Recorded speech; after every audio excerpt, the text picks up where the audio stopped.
अस्सलाम वालेकुम व्यूअर्स, आज बालों को लंबा, घना और स्याह करने के लिए अमलताज़ की फली से एक बहुत ही ज़बरदस्त हेयर टॉनिक बनाना सिखा रही हूँ।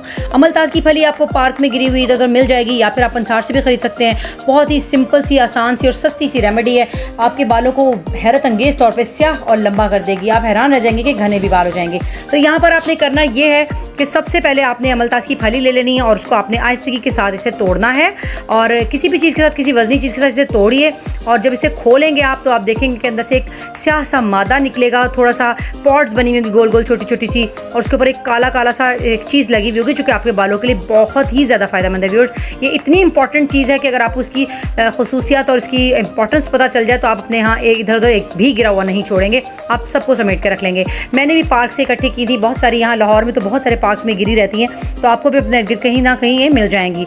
तो व्यूअर्स, ये देखिए मेरे हाथ देख सकते हैं आप कितने काले हो रहे हैं। पानी में मैं निकाल कर इसका जो गूदा है वो डालती जा रही हूँ। पीज और गूदा जो भी निकले आप ये पॉट सारी उस पानी में डालते जाइए और इसके बाद ये अपना ना पानी में रंग छोड़ देगी। ये देखिए जो अभी भी मैंने डाला है वो आप देख सकते हैं, अभी भी इसने अपना कलर छोड़ना शुरू कर दिया है, अपनी सारी अच्छी तासीर पानी में शामिल करनी शुरू कर दी है। और जो मैंने रात से भिगो के रखी है व्यूअर्स, ये देखिए, ये आपको दिखाती हूँ। देखिए कितनी ज़बरदस्त और नरम हो चुकी है। पानी का कलर आप देख सकते हैं कितना तेज़ हो गया है और अच्छी तरह से इसने अपने आप को अच्छे से इसमें मिक्स कर दिया है। फिर तो ये अच्छी तरह से हमने इसको पानी में मसल लेना है। रात भर की भीगी हुई है, देखिए कितनी ज़बरदस्त हो चुकी है ये।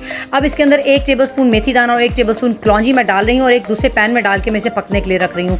फिर इसको हमने पकाना है, बहुत ज़्यादा नहीं पकाना। आप चाहें तो कलौंजी और मेथी दाना रात में ही इसके साथ भिगो दीजिएगा, मैं भूल गई थी भिगोना। और इसके बाद आपने इसको बहुत ज़्यादा देर तक नहीं पकाना है, आपने बस इसको इतना पकाना है कि अच्छी तरह से बस इसको 4-5 जोश आ जाएं और ये ख़राब ना हो, क्योंकि हमने इसे बाद में फ्रिज में रखना है। तो फिर देख सकते हैं मैंने अच्छी तरह से 3-4 दफ़ा इसको जोश दिया और इसके बाद मैं इसको छान रही हूँ। अच्छी तरह से निचोड़ कर छान लीजिए। इसके अंदर अब मैं शामिल कर रही हूँ कैस्टर ऑयल। ये कोल्ड प्रेस है और बड़े अच्छा सा ये इसके बालों के लिए बेइंतहा मुफीद है कैस्टर ऑयल। इसके बाद ये रोज़मेरी एसेंशियल ऑयल है, ये मैं तकरीबन 10-12 कतरे डाल रही हूँ। आपके पास ना हो तो मत डालिएगा, लेकिन ये बहुत ही फ़ायदेमंद है। ये बालों को नए सिरे से उगाता है। खुशबू के लिए मैं इसके अंदर लेवेंडर के चंद कतरे शामिल कर रही हूँ, लेवेंडर का एसेंस है ये। तो व्यूअर्स, ये सारी चीज़ें आप ऑप्शनल हैं। अगर आप लेवेंडर ना डालना चाहें तो कैस्टर ऑयल आपको कम से कम डालना होगा, जिससे आपके बाल लंबे, स्याह और घने हो जाएंगे। टॉनिक की तरह से बन जाएगा ज़बरदस्त सा। मैंने इसको बॉटल में डाल के स्प्रे गन में रख लिया है और इसके बाद हम अपने बालों में स्प्रे कर लेंगे।